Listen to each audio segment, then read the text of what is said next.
Hello and welcome. Thank you very much for coming along. My name is Daniel Bianchini and I'm co-founder of Common Ground. We are a digital marketing agency that drives leads through the power of SEO and PPC. And today I want to talk to you about how you can grow your business through SEO. Just for general housekeeping rules, feel free to take pictures and stuff like that, but I do have a scan code where you can just scan it and you can get your slides and download that afterwards. But essentially what I really want to talk to you about is how business is really hard at the moment, okay? Over the past 5 years, we've been going through COVID, we've had Brexit, we've had cost of living, we've obviously got the war going on in Ukraine, which is really impacting the way business is doing. And getting qualified leads is extremely hard at this moment. So those that are here, I mean, how is investing into leads and things like that, how's that going on? Excellent. So about 80% of you are getting leads and stuff like that. So that's really powerful. Hello. So that's great. So what I want to talk to you about is essentially how to generate leads through SEO. But the first thing is, when people think about generating leads, they start to go for the quick fixes rather than sustainable growth. Those quick fixes are direct mail, cold calling, that type of stuff. And essentially what's happened is that there's been an explosion in outbound marketing activity and LinkedIn. Thank you. And LinkedIn and outbound marketing activity. And you can see here, Mia decided to contact me after 30 seconds of me accepting her invite, and essentially went in and said, I can make you $7,000 a month. She's done this on no relationship. She hasn't built anything around that, but purely wants me to purchase. This then leads into email. And I mean, does anyone get these sort of outbound activity all the time, right? Apparently I live in Pennsylvania in the US, but really I'm down the road in Oxford. So I'm not very targeted. They're not really after me for any particular reason. It just becomes a numbers game. So essentially they're sending out as many emails as they possibly can and trying to get someone to tag. So that's not really effective in the long-term growth. This leads to a study that was done by Business Wire, is 97% of people actually ignore cold emails, they ignore outreach, any phone calls, and it's just a waste of time unless it's more targeted, more specific around campaigns. And it's to the point now, and I don't know about you guys, but this morning I had a phone call, it said suspected spam on my mobile, and I was like, well, I'm not answering that, so cheers. Put that away and just cracked on. So this is where it's really difficult for people and for businesses to actually drive leads now. With COVID and everything, everyone's starting to move towards digital marketing, and this is businesses of all sizes. So whether you are a startup, whether you are FTSE 500, whatever it may be, people are starting to lean towards digital marketing. But again, as I said earlier about the quick fixes, it's all about instant gratification. It's about PPC campaigns, paid social campaigns, that they want to get leads right now, right then. Okay, they turn it on and they expect to have a lead within 10 minutes or so of actually getting the campaign up and started. The problem is, because so many people got involved in paid media over COVID, because everyone was at home and everyone's searching online and no one's actually going around doing exhibitions as we are today, the cost of a PPC campaign rose, and a decrease in conversion started to appear. So what you can see here is 2019, 26% increase in the cost, and then a decrease here in 2022 of the conversion rate. So things actually started to decline, and it wasn't working as well because everyone jumped on board really quickly. So where's that long-term growth? If we're constantly always after the insatiable, like, I need leads, I need sort of results right here, right now, the long-term growth really is simple. It's extremely simple. You need to focus on your assets that you can control, and that's going to be your website. Okay? So the assets such as the content that you can create, the traffic that you can grow through organic search, newsletters and subscriptions, whether you're getting leads through the contact form or you can get the MQLs and stuff like that, is really, really important. So focusing on your single biggest digital asset is huge, and it's essential for anybody. Ruler Analytics, they conducted a survey of marketers, and 27% of all marketers that they surveyed said that organic search drove the most leads when they were going out and actually analysing the activity that they did and what they sort of return on investment. That was followed by organic and then referral as well. So I don't know if anyone here sees these increases in their organic search and stuff like that. Feel free to raise their hands or not. It's up to you. Perfect. So what I want to talk to you guys about today is essentially the 4 steps to growing your business through SEO. Okay. I'm a co-founder of an SEO agency, so what I'm going to show you now is the steps that we use for our clients that shows them growth. And I understand that people could be skeptical about that because of the agency, but I wanted to show you the results first. I mean, this is proven. We can do this over and over and over again, and we're getting some really positive results from that. Here's one, and I'm not going to go into detail, but essentially we followed the 4 steps that I'm going to go through, and we drove 2 times in organic traffic. We drove an increase in organic conversions of 112%. So that was significant for this business. We did a similar thing for a company called Almtech SketchUp, where their organic leads increased by 656% when looking at it year on year. And all this started by understanding the user. Okay, so the first step in the 4 is going to be looking into keyword research. Okay, understanding the intent, understanding what people are searching for, your audience on search engines, typing in the keywords that you want to be visible for. And that is the number 1 step and the key step that we need to go through.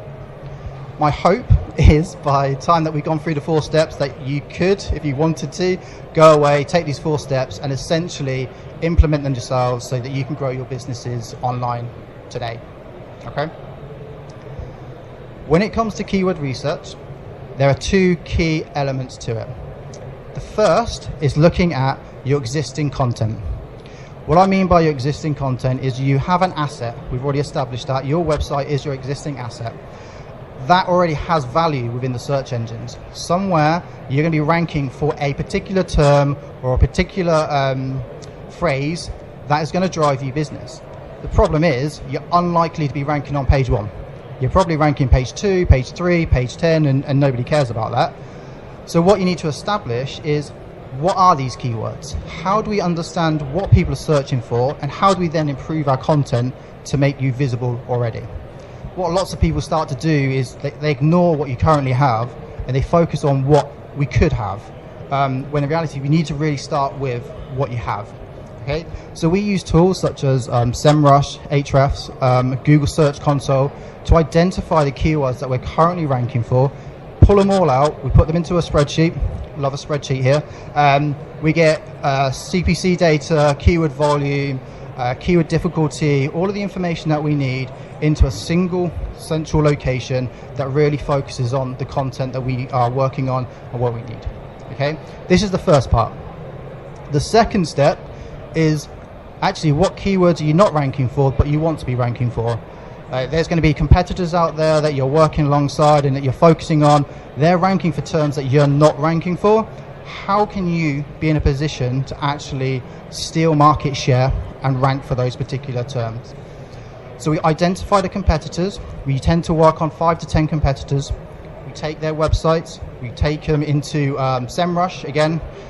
Identify all of the terms that they have. So this could be hundreds, it could be tens, it could be thousands. And it's quite a long-winded process, but it's really, really useful to identify those that are actually untapped. Okay, so what ones are they ranking for that you're not ranking for? What are the ones that you're ranking for, but they're ranking for much better? So in this case, you can start to see that these here in green, this website is purely outplaying all of the other websites, and it's really essential that we find how do we build this? Okay, so we build our target list. So we put those 2 into the spreadsheet. We then start to focus on top of the funnel, middle of the funnel, and bottom of the funnel. So this is essentially saying this keyword belongs in the awareness funnel, and that's top of the funnel. So this is where you're trying to attract potential customers. The business goal here is to attract them, make sure they know who you are, the awareness piece. The user goal is learning, education. There's a solution there for their problem. How can you provide them with that information? You then move them down to the evaluation piece, and that's where you're engaging with in-market traffic. So they understand you, they know who your solution, they're trying to evaluate whether you're the right people or your competitors are. So the user goal there is to evaluate, and it's your opportunity here to engage and to really understand the keywords that are actually helping and what you should be doing.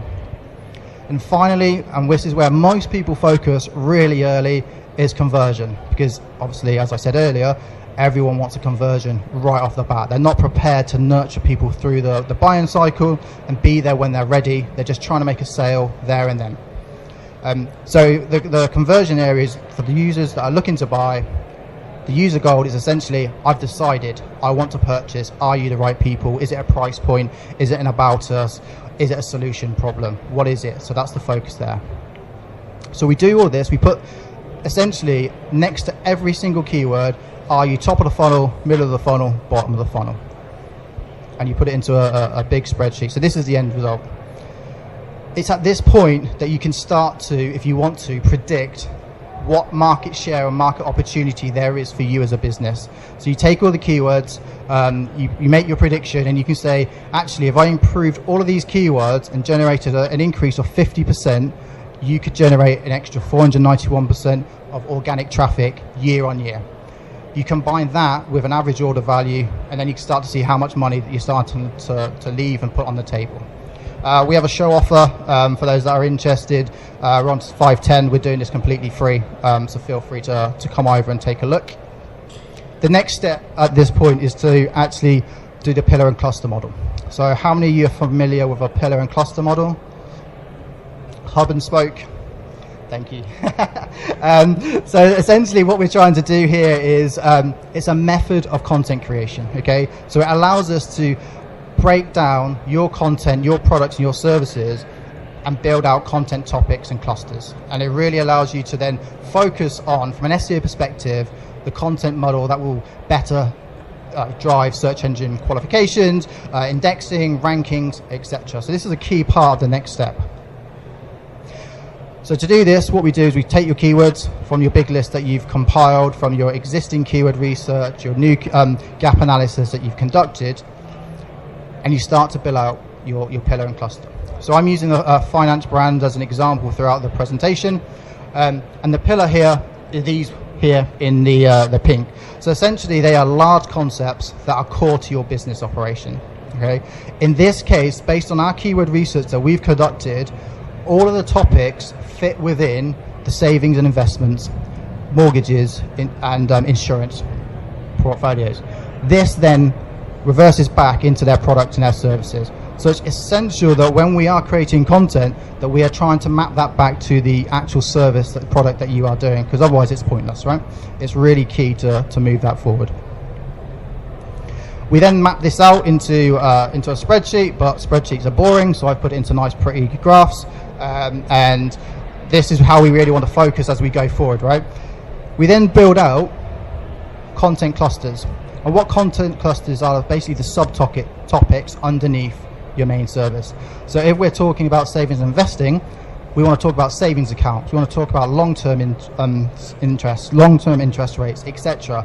This allows us really to just build out a whole array of content topics that we can start to talk about. That's all related back into savings and investments, that then is related back into your service and your product, that allows Google, search engines, customers, etc. to really drive and to understand what you're trying to do. It's really key from a content point of view that we get all of this done early. Then we get another pretty graph, which states out here then, we're just basically building out this map. And this map can go on and on and on for as many keywords as we have. So I've only just used 5, mainly because of the size of the slide. But we could go out and create as much as we want. This is going to be the key part of your mapping to content. And content is going to play a huge, huge part in the next steps. Finally, you've seen this spreadsheet a few times. It has changed slightly. I'm not just using the same slide, I promise. You then start to build out the pillar and clusters. So we've added in the new pillar and cluster area here, and you can start to see how each one sort of maps back. And we can say that like personal savings and advantage and disadvantage, There's an advantage and disadvantage cluster, which then maps back into the pillar of savings and investments. And then we can go down the list and we can start to see that, okay, that's a discovery, that's a top of the funnel piece of content that's related to this area. And we can go down and down and down and really build this out as we start to move forward. This then goes into the next step, content creation. Okay, this is going to be the biggest part of any SEO campaign, and to be fair, it should be a biggest part of any marketing campaign. Any content that you create, regardless of whether it's SEO or otherwise, it should be used across all of the channels. And this is where it comes back to that digital asset I talked about earlier. Your website is the biggest thing, the single one that you can control and improve upon every single time. Earlier, I talked about the funnel, and I talked about where the top of the funnel is where you're going to be attracting most of the people. The middle of the funnel is where you're going to be engaging with your in-market audience, and then the bottom of the funnel is where you're going to have your service and your product pages, which is looking for your conversion. Now, most of the traffic is going to actually be top of the funnel because there's more around education and learning and things like that. However, when it comes to content creation, we almost want to flip it so that we're focusing initially on the service pages, the pages that are going to actually convert, because we're going to be creating less of those versus what we're going to be creating later of the educational content. So the aim here is to use the keyword research that we've done and start to update and build out any of your service pages. They may be new ones, they may be old ones, but focusing around page titles, page structures, image optimization, and the works around content.